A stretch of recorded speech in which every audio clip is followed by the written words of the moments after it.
विद्यार्थियों, आप अध्ययन कर चुके हैं कि तंत्रिका तंत्र विभिन्न अंगों के बीच एक बिंदु दर बिंदु द्रुत समन्वय का कार्य करता है और आप ये भी जान चुके हैं कि तंत्रिकीय समन्वय काफी तेज लेकिन अल्प अवधि का होता है। तंत्रिका तंतुओं द्वारा शरीर की सभी कोशिकाओं का तंत्रीय कायन नहीं होता। तो जरा ये सोचिए, उस वक्त हमारे शरीर में समन्वय कौन स्थापित करता है जब तंत्रिका तंतुओं से निकला हुआ आवेग समाप्त हो जाता है, या शरीर के उस भाग का समन्वय कैसे स्थापित होता है जहां पर कोई तंत्रिका कोशिका मौजूद नहीं है। हमारे शरीर के सभी अंगों को निरंतर नियमन की जरूरत पड़ती है। तो आइए ये जानने की कोशिश करते हैं कि हमारे शरीर में कोशिकीय क्रियाओं के लिए तथा निरंतर नियमन के लिए ऐसी कौन सी संरचना है या ऐसा कौन सा तंत्र है। हमारे शरीर में कोशिकीय क्रियाओं के लिए तथा निरंतर नियमन के लिए एक विशेष प्रकार के समन्वय की आवश्यकता होती है। ये कार्य हार्मोन द्वारा संपादित होता है। तंत्रिका तंत्र और अंतःस्रावी तंत्र द्वारा संयुक्त रूप से शरीर के क्रियात्मक कार्यों का समन्वय और नियंत्रण करते हैं। तो सबसे पहले हम आइए ये समझते हैं कि ग्रंथि क्या है और उनके प्रकार क्या हैं। मानव शरीर में कई ग्रंथियां होती हैं जो कई स्राव पैदा करती हैं, जैसे पसीना, लार, तेल और हार्मोन। ग्रंथि मानव अथवा अन्य रज्जुकी जीवों के शरीर में कोशिकाओं का एक समूह है जो रक्त में या शरीर के अंदर गुहाओं या इसकी बाहरी सतह पर रसायनों को स्रावित करता है। शारीरिक रूप से इन ग्रंथियों को मोटे तौर पर नलिकाओं की उपस्थिति या अनुपस्थिति के आधार पर दो प्रकारों में वर्गीकृत किया जाता है। अंतःस्रावी ग्रंथियां वो ग्रंथियां हैं जो बिना नलिकाओं के रसायनों का स्राव करती हैं, जबकि बाह्यस्रावी ग्रंथियां नलिकाओं के माध्यम से रसायनों का स्राव करती हैं। आइए इन दोनों के बीच अधिक अंतर को जानने की कोशिश करते हैं। बाह्यस्रावी ग्रंथियों से स्रावित हुए रसायन भिन्न प्रकार के होते हैं, जैसे पसीना, एंजाइम, बलगम अथवा सीबम, और अंतःस्रावी ग्रंथियों से निकले रसायनों को हार्मोन्स कहा जाता है। बाह्यस्रावी ग्रंथि अपने स्रावी उत्पादों को एक वाहिनी के माध्यम से बाहरी सतह पर अंगों के आंतरिक भाग में छोड़ती हैं। लार ग्रंथियां, अग्नाशय, यकृत, ब्रूनर की ग्रंथियां इत्यादि बाह्यस्रावित ग्रंथियों के कुछ उदाहरण हैं। इसके विपरीत अंतःस्रावी ग्रंथियां अपने उत्पादों यानी हार्मोन्स को सीधे रक्त प्रवाह में छोड़ती हैं और रक्त के द्वारा ही हार्मोन अंततः लक्ष्य अंग तक पहुंचता है। कभी कभी कुछ ग्रंथियां मिश्रित होती हैं। ऐसी ग्रंथियां दोनों बाह्य एवं अंतःस्रावी ग्रंथियों की तरह काम करती हैं। उदाहरण अग्नाशय, वृषण एवं अंडाशय। अग्नाशय से बाह्य स्रावित ग्रंथियों की भांति इंसुलिन एवं ग्लूकागॉन नामक हार्मोन स्रावित होते हैं। इसके साथ ही ये अंतःस्रावित ग्रंथियों की तरह लाइपेज, प्रोटीएज, अमाइलेज जैसे एंजाइम्स भी स्रावित करता है जो पाचन क्रिया में मदद करते हैं। आज हम अंतःस्रावी ग्रंथियों के बारे में पढ़ेंगे। जैसा कि मैंने पहले बताया कि अंतःस्रावी ग्रंथियों में नलिकाएं नहीं होती हैं, अतः इन्हें नलिका विहीन ग्रंथि कहा जाता है। अंतःस्रावी ग्रीक भाषा का शब्द है जो एंडो एवं क्राइन से निर्मित है, जिसका अर्थ है आंतरिक स्राव। क्लॉड बर्नार्ड ने 1855 ईस्वी में अंतःस्रावन शब्द का पहली बार प्रयोग किया था। चार्ल्स एडवर्ड ब्राउन और सेक्वार्ड को अंतःस्रावी विज्ञान का जनक यानी फादर ऑफ एंडोक्राइनोलॉजी कहा जाता है। अंतःस्रावी ग्रंथियों द्वारा स्रावित रक्त में मुक्त किए जाने वाले रसायन हैं जो दूरस्थ लक्ष्य अंग तक पहुंचाए जाते हैं।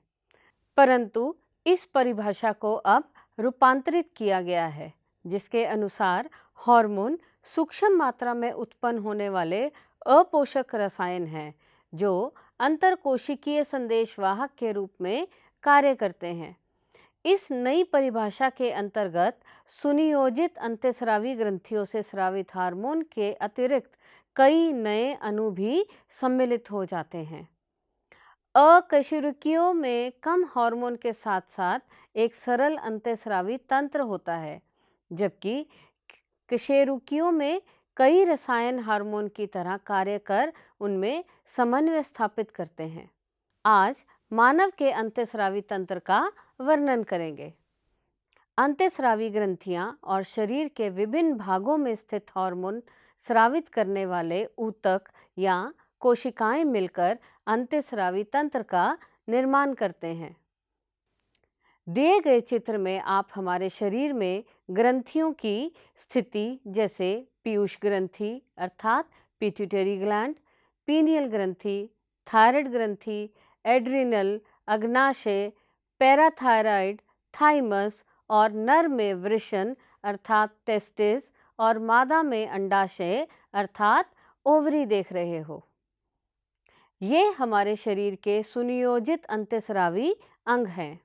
इनके अतिरिक्त कुछ अन्य अंग जैसे जठर आंतरीय मार्ग, यकृत अर्थात लिवर, वृक्क अर्थात किडनी, हृदय अर्थात हार्ट आदि भी हार्मोन का उत्पादन करते हैं। हम हाइपोथैलेमस के विवरण के साथ शुरू करते हैं। जैसा कि आप जानते हैं कि हाइपोथैलेमस डाइनसेफेलॉन जो अग्र मस्तिष्क पश्च का अधर भाग है और ये शरीर के विविध प्रकार के कार्यों का नियंत्रण करता है। इसमें हार्मोन का उत्पादन करने वाली कई तंत्रिका स्रावी कोशिकाएं होती हैं जिन्हें न्यूक्ली कहते हैं। आप अपनी स्क्रीन पर हाइपोथैलेमस की स्थिति और उसका पीयूष ग्रंथि से संबंध देख सकते हो। हाइपोथैलेमस से स्रावित होने वाले हार्मोन पीयूष ग्रंथि से स्रावित होने वाले हार्मोन के संश्लेषण और स्राव का नियंत्रण करते हैं। हाइपोथैलेमस से स्रावित होने वाले हार्मोन दो प्रकार के होते हैं, मोचक हार्मोन जो पीयूष ग्रंथि अर्थात पिट्यूटरी से हार्मोन से स्राव को प्रेरित करते हैं, और रोधक हार्मोन जो पीयूष ग्रंथि से हार्मोन के स्राव को रोकते हैं। हाइपोथैलेमस से स्रावित हार्मोन्स पीयूष ग्रंथि से निकलने वाले हार्मोन्स के स्राव को नियंत्रित करते हैं और ये 10 प्रकार के मोचक व रोधक हार्मोन स्रावित करता है जिन्हें हम न्यूरोहार्मोन्स कहते हैं। पहला वृद्धि हार्मोन मोचक हार्मोन अर्थात ग्रोथ हार्मोन स्टिमुलेटिंग हार्मोन। दूसरा वृद्धि हार्मोन रोधक हार्मोन अर्थात ग्रोथ हार्मोन इनहिबिटरी हार्मोन। तीसरा थायरोट्रोपिन मोचक हार्मोन अर्थात TSH रिलीज हार्मोन। चौथा प्रोलैक्टिन मोचक हार्मोन। पांचवा प्रोलैक्टिन रोधक हार्मोन। छठा मेलेनोसाइट प्रेरक मोचक हार्मोन। सातवां मेलेनोसाइट प्रेरक रोधक हार्मोन। आठवां कॉर्टिकोट्रोपिन मोचक हार्मोन। नौवां ल्यूटिनाइजिंग हार्मोन मोचक हार्मोन और 10वां पुट्टिकीय प्रेरक हार्मोन मोचन हार्मोन अर्थात फॉलिकल स्टिमुलेटिंग हार्मोन। आइए देखें ये किस प्रकार कार्य करते हैं। उदाहरण के तौर पर हाइपोथैलेमस से निकलने वाला गोनेडोट्रोफिन मुक्तकारी हार्मोन के स्राव पीयूष ग्रंथि में गोनेडोट्रोफिन हार्मोन के संश्लेषण एवं स्राव को प्रेरित करता है। वहीं दूसरी ओर हाइपोथैलेमस से ही स्रावित सोमेटोस्टेनिन हार्मोन पीयूष ग्रंथि से वृद्धि हार्मोन के स्राव को रोकता है। ये हार्मोन निवाहिका परिवहन तंत्र द्वारा पीयूष ग्रंथि तक पहुंचते हैं और अग्रपीयूष ग्रंथि के कार्यों को नियमन करते हैं। पश्चपीयूष ग्रंथि का तंत्रिकीय नियमन सीधे हाइपोथैलेमस के अधीन होता है। पीयूष ग्रंथि के बारे में जानें। पीयूष ग्रंथि को गुरु ग्रंथि कहा जाता है क्योंकि इनसे निकले हुए हार्मोन शरीर के बाकी सभी ग्रंथियों के स्राव को नियंत्रित करती है। पीयूष ग्रंथि एक सेला टर्सिका नामक अस्थिर गुहा में स्थित होती है और इसका आकार एक मटर के दाने जैसा होता है और एक वृत्त यानी स्टॉक द्वारा हाइपोथैलेमस से जुड़ा होता है। आंतरिकी के अनुसार पीयूष ग्रंथि एडिनोहाइपोफाइसिस और न्यूरोहाइपोफाइसिस नामक दो भागों में विभाजित होती है। एडिनोहाइपोफाइसिस दो भागों का बना होता है, पार्स डिस्टेलिस और पार्स इंटरमीडिया। पार्स डिस्टेलिस को साधारणतः अग्रपीयूष ग्रंथि कहते हैं। पार्स इंटरमीडिया यानी मध्यपिंड पार्स डिस्टेलिस यानी दूरस्थ पिंड में लगभग जुड़ा होता है। पार्स डिस्टेलिस से वृद्धि हार्मोन या सोमेटोट्रोपिन ग्रोथ हार्मोन, प्रोलैक्टिन या मेमोट्रोपिन, थायराइड प्रेरक हार्मोन यानी TSH, एड्रेनोकॉर्टिकोट्रोपिक हार्मोन यानी ACTH या कॉर्टिकोट्रोपिन, ल्यूटिनाइजिंग हार्मोन यानी LH और पुट्टिका प्रेरक हार्मोन अर्थात फॉलिकल स्टिमुलेटिंग हार्मोन का स्राव करता है। पार्स इंटरमीडिया एकमात्र हार्मोन मिलेनोसाइट प्रेरक हार्मोन यानी MSH या मिलेनोट्रोफिन का स्राव करता है। यद्यपि मानव में पार्स इंटरमीडिया मध्यपिंड पार्स डिस्टेलिस दूरस्थ पिंड में लगभग जुड़ा होता है। न्यूरोहाइपोफाइसिस पार्स नर्वोसा या पश्चपीयूष ग्रंथि ये हाइपोथैलेमस द्वारा उत्पादित किए जाने वाले हार्मोन ऑक्सीटोसिन और वेसोप्रेसिन का संग्रह और स्राव करती है। ये हार्मोन वास्तव में हाइपोथैलेमस द्वारा संश्लेषित होते हैं और तंत्रिकाक्ष होते हुए पश्चपीयूष ग्रंथि में पहुंचा दिए जाते हैं। वृद्धिकारी हार्मोन यानी ग्रोथ हार्मोन के अतिस्राव से शरीर की असामान्य वृद्धि होती है जिसे जाइजेंटिज्म या अतिकायता कहते हैं और इसके अल्पस्राव से वृद्धि अवरुद्ध हो जाती है जिसे पिट्यूटरी ड्वार्फिज्म यानी बौनापन या वामनता कहते हैं। वयस्कों में विशेष रूप से मध्य आयु वर्ग के लोगों में वृद्धिकारी हार्मोन के अतिस्राव से विशेषता चेहरे की अत्यधिक विकृति हो जाती है जिसे अतिकायता या एक्रोमिलैगी कहते हैं। इससे गंभीर जटिलताएं उत्पन्न हो सकती हैं तथा यदि नियंत्रण ना किया गया तो समय से पूर्व मृत्यु भी हो सकती है।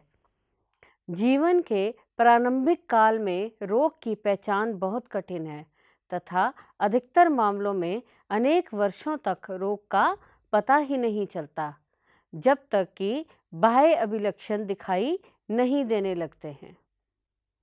प्रोलैक्टिन हार्मोन स्तन ग्रंथियों की वृद्धि और उनमें दुग्ध निर्माण का नियंत्रण करता है। थायराइड प्रेरक हार्मोन थायराइड ग्रंथियों पर कार्य कर उनसे थायराइड हार्मोन के संश्लेषण और स्राव को प्रेरित करता है। एडिनोकॉर्टिकोट्रोपिक हार्मोन एड्रिनल वल्कुट पर कार्य करता है और इसे ग्लूकोकॉर्टिकॉइड्स नामक स्टेरॉयड हार्मोन का संश्लेषण और स्रवण के लिए प्रेरित करता है।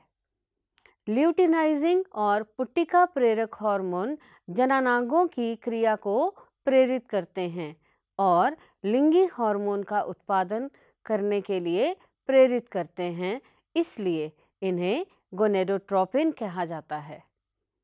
नरों में ल्यूटिनाइजिंग हार्मोन एंड्रोजन नामक हार्मोन के संश्लेषण और स्राव के लिए प्रेरित करता है। इसी तरह नरों में पुट्टिका प्रेरक हार्मोन और एंड्रोजन शुक्र जनन को नियंत्रित करता है।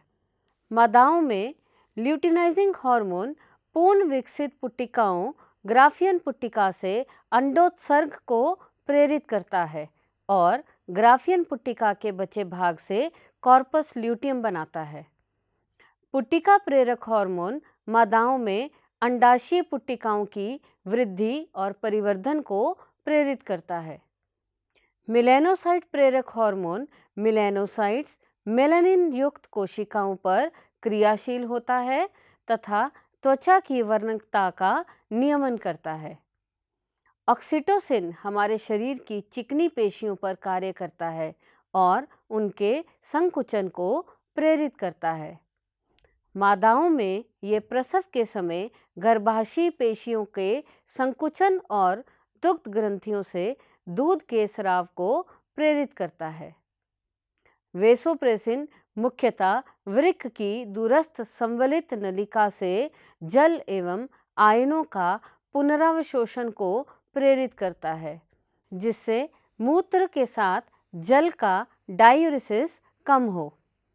अतः इसे प्रतिमूत्रल हार्मोन या एंटी डायूरेटिक हार्मोन यानी ADH भी कहते हैं।